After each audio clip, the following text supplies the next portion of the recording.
Good afternoon. My name is Avodio Wally, Vice President of the Hispanic Chamber of Commerce of Contra Costa County, and I'm out here this afternoon with City Council candidate for the city of Pittsburg, Jelani Killings. So he's out here to give us an idea of what he's got in store for the city of Pittsburg, what he feels we need out there in that part of the county, and how he'd like to contribute. Jelani, thank you for coming out today. No, thank you, Avodio. It's an honor to be here. Definitely share my heart and vision running for Pittsburg City Council. And so this is my heart, this is my passion for the community, and I'm excited for this opportunity to share my vision. Fantastic. So, we're doing these interviews with all the candidates across the county, and just, as you mentioned, you're just kind of like trying to get an idea for what's in the heart and mind of these candidates. And really, we're basically just trying to understand a little bit about, who you are and what you'd like to see change in the county. What kind of impact are you trying to bring? Awesome. So first and foremost, it's empowering the residents. I have a heart to engage citizens into the democratic process, making sure that their voice is heard. This is a very grassroots-oriented campaign, and so we're looking to really get people involved and engaged. Those who have not had the opportunity to come to city council meetings, those who aren't really sure how budget processes work, we want to make sure that they're engaged with how money is being spent in the city, making sure that residents are truly empowered in order to really feel that they're a part of the community and the decisions that are being made. Mm-hmm. Fantastic. So certainly an all-inclusive approach is definitely very welcomed in city politics and such. So how is it that you'd like to bring about this change? I mean, certainly inclusion seems to be a challenge in a lot of communities, and kind of reaching out to the various kind of pockets of these neighborhoods. How would you like to impact the change?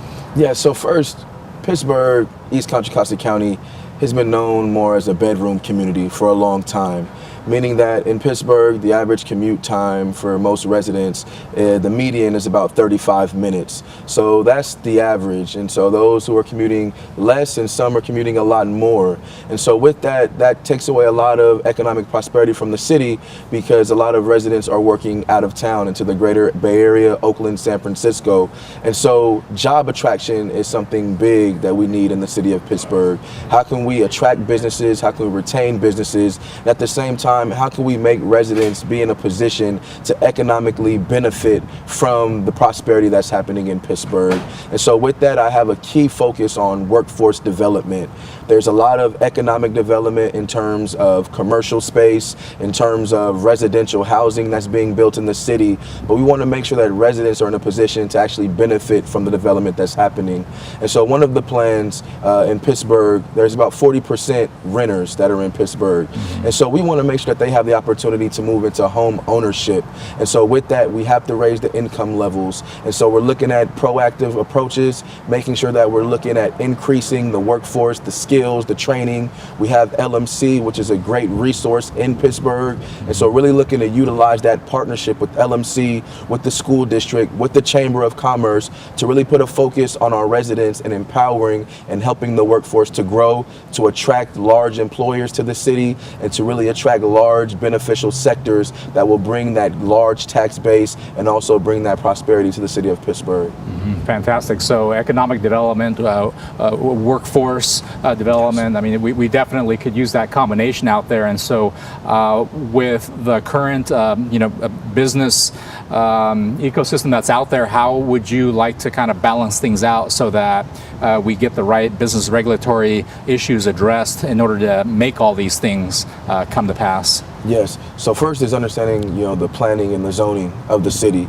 And I think the city has been doing a good job, from the Planning Commission, and looking at the zoning of the city for commercial versus industrial, and also looking at residential uses and open space. And so the city really now has to turn to make sure that we have the commercial space to attract the right businesses, developing a business park. And the city has a Railroad Avenue specific plan coming with the move of eBart. that's coming to the city and really utilizing the transit village around the Railroad Avenue specific plan. Also, we have different pockets in the city where we have Century Plaza, where there's a lot of opportunity for commercial development as well. And then the key development right now is happening downtown. And so the focus that I really want to bring is really the economic driver is the residents, and empowering the consumer ability to purchase and frequent our businesses in Pittsburgh, because the average medium income for a household in Pittsburgh is roughly about $60,000. And so when you're looking at that in terms of their expenditures, which is a high $50,000 range, it doesn't leave a lot of money to frequent the businesses in Pittsburgh. So it's increasing that income, and as well as making sure that the city has the right ordinances in place to make sure that, you know, it isn't too hard to get a permit to do business in the city. It isn't hard to grow your business, and that the city is friendly in working with businesses in order to do so. Fantastic. So basically, I'm hearing that you'd like to see a little bit of balance there, so that the community certainly gets what they need, and that should produce economic stimulus, and then that in turn, you know, produces healthier communities, which is certainly understandable. Now, which particular issues would you like to tackle first in this business regulatory environment, and how do you see this change kind of kicking off? Yes. So once again, the focus is first on the residents, empowering residents, getting them involved in the process. We have a very active business community that's in the city of Pittsburgh, and so it's developing the relationship with the Chamber of Commerce. Right now, we work off of the general plan, as all cities do, and it's really making sure that we're getting the buy-in from stakeholders. And so one thing that I want to do is implement an open budget policy, and with that policy, it makes sure that we get stakeholder input when we make our priorities for budgets and our goal prioritization, because we have to make sure that everybody's at the table. And so in making these changes, we have to make sure that those who are operating businesses within the city, that they're able to voice what it is that the city can be doing better, essentially, and also making sure that they're at the table and there's a collaboration and partnership with making sure that the environment is conducive in the city of Pittsburgh. That's excellent. So how would you plan on getting out to these communities to increase that participation? Yes, so definitely want to do more engagement. So whether that's holding community forums, involving the business community, also having meet and greets. I think the city has done great jobs with that with our neighborhood improvement teams, but it's making sure that we're engaging and being proactive, and not just having them come to the city council meetings or letting everything happen in the boardroom, but being proactive and going into the community and having these conversations. What background do you bring to this job? What kind of skill set are you going to be contributing to make all this go smoothly? Awesome. So over the past 4 years, I've served in the county on the Economic Opportunity Council, currently as the vice chair. And so in that role, we're looking at all the impacts of poverty that we have in the county, and I represent the East County region, specifically Pittsburgh. And so in that, we've been able to really look and dive into budgets and opening up programs that would really benefit and help get residents towards self-sufficiency. That's also working with the private and nonprofit sector, making sure that we're collaborating with them in addressing these issues to bring solutions. I've also I work for the city of Oakland in the public ethics department. And so it's all about engagement, but in that process, able to see about policy decision making, how you really work to address the regulatory concerns that impact our communities, especially when we're looking at business as well. So those have been some current things that I've worked on. And going back to, you know, even my younger days, I was active in the Pittsburgh Youth Commission, and that's really what sparked everything for the heart to get involved with local government. And so from there, it's been a trajectory, getting involved with different boards and commissions, working currently on getting our youth engagement back up, with working with youth service providers to get our youth development center back up and running for our youth. Also as well, I sat on the SAR board with the school district dealing with youth who were involved with truancy issues. And so these skills are being brought to the table, definitely time management, definitely project management, as well as just being a vocal advocate in the community. I think I can connect with a lot of voters and residents that are in the city who don't necessarily come to city council meetings, who aren't necessarily engaged in governmental processes, and need somebody to break it down, somebody who's kind of in their position to be able to relate to them. Excellent. So the city of Oakland is surely a pretty comparable environment to, you know, come from, considering Pittsburgh, the economic and demographics of the area. So are there, considering what you know about Pittsburgh, are there any particular areas within the workforce development that you'd like to tackle first, or that you'd like to see grow? Any particular industry sectors that you'd like to see sprout up, or just kind of definitely advance? So in Pittsburgh, is known more so for the manufacturing in times past. And we know that manufacturing is taking a hard hit, dealing with steel mills and a lot of the older industries. And so now it's really taking that turn to these advanced manufacturing industries and really looking at the STEM process and making sure that our students are being prepared in our relationship with the school district for the jobs of the future.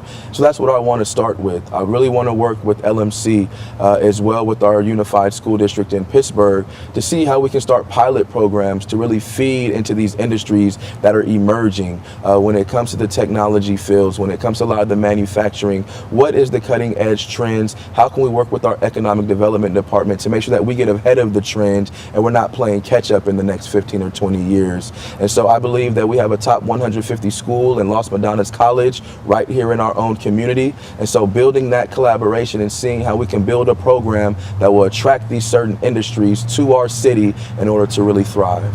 Fantastic. And so do you have any partnerships going on right now with Los Madonnas College that could help kind of streamline the way for some of these programs? Yes. So currently the city, we have a program called Future Build, which works through our construction and trades. Also, that's a program that's worked through Pittsburgh Unified School District. I'm also working right now with Greg Inholm, who is now introducing into the county to different school districts a program that will allow students to actually get college credits while in school, which will train teachers, give them college credentials to teach college courses right there at Pittsburgh High School, and basically ease that transition into community college and also helping them with their future careers. So really wanting to champion that cause in the city of Pittsburgh, which will really help because we have to start earlier with our students. Also looking to champion a apprenticeship program at our junior high school level, getting our 7th and 8th grade students open and aware of working with different careers, getting involved in entrepreneurship. And the earlier we start, the more focused and the more opportunities that they'll have going through high school, so that when they graduate, it's not a what do I do next, but it's actually empowering our residents as they go through school and even our workforce developing for these jobs in these industry sectors that will really benefit the city. Well, that's certainly a comprehensive plan that you've got in mind to kind of integrate all of these aspects of managing a city, and certainly, I mean, I can almost see you running for mayor with all this you've got, going on here. So certainly, city council requires things that are managed at the local level, and so do you have any particular approach that you'd like to take to see action kind of actually, start to take place? So any particular approach that you'd like to take to kind of stimulate this growth activity within the city council and kind of get all these programs running? Yes. So first is budget prioritization. And so that's the key. And so when I speak of empowering residents, one of the main tools that would need to be used is the open budget policy. Because as the city council, what we do is we have the goal budget workshops, we set the budget prioritization, but if there's not a lot of community input and feedback, then it's kind of skewed in terms of what the priorities truly are. And so that's the first thing that I would like to see addressed is how are we getting stakeholder input that drives where we're allowing money to be allocated to in the city. And so for me personally, it comes to the workforce development. Also, another driver is with the growth and what we're seeing with Highway 4, also with the expansion of EBAR, and we're seeing the development and the housing that is causing the increase in East Contra Costa County as a whole. We're going to need to make sure that our roads and our infrastructure is in place. So as a city, that would be our first priority, of course, along with safety, making sure that our police are fully staffed, making sure we're keeping our community safe and that residents feel safe. And then from there, we make sure also that our roads aren't too congested, because if the roads are too congested and we have so much traffic, it's going to cause discomfort for the residents, and we don't want anybody leaving because of high traffic in our city. So also now looking at also with our planning and zoning, how can we open up alternative road roads in our city, as well as alternative ways of transportation. So those are some key things that I would like to see addressed and coming in policy decisions made. How can we make our city more accessible, whether it's the bikes, whether it's using more carpooling options, whether it's if there's opportunities for us to expand with the Buchanan bypass or even looking at the Bailey bypass. How can we find alternative transportation modes to make sure that our city continues to be mobile? Fantastic. So tell us, who is Jelani Killings? Tell us a little bit about yourself. But you just kind of like parachuted onto the scene here, and we're certainly excited to see more of what you've got going on. And now you've been running. You've been in office in Oakland. You said I work for the city of Oakland. You work for the city of Oakland. Yes. Okay, so that's an employee position. Yes. And you do what again? I'm an ethics analyst for the Public Ethics Commission. Okay, and so how does that tie into your personal life? Are you you're a resident of Pittsburgh right now? Yes. Yeah. So how long have you been in Pittsburgh? Yeah. So I'm homegrown. Homegrown. I was raised in Pittsburgh. Okay. I graduated from Pittsburgh High School in 2004, and so Pittsburgh is my heart. I'm a product of Pittsburgh. And so I went off to college, got my bachelor's in business administration. From there, I came back home in 2010, and I went off and got my master's in public policy and management. So that's what really sparked this drive in getting involved with local government. I worked for a small nonprofit in the city of Pittsburgh dealing with after-school programs. I've always had a heart in working with youth, making sure that they had the opportunities here in Pittsburgh through mentorship programs. And so working with the youth, it sparked the interest to really advocate on their behalf. When I grew up in Pittsburgh, we had Marina Skate. We were there every Friday and Saturday night. We had the city gym downtown. We had leisure services. We also had the Boys and Girls Club. And when I came back from college, all of those were closed and all of those were gone. And so the recreation department, it was closed down as well and outsourced for the recreation for our youth. And so there was a great need and there was a great void in our city to really have something for our youth.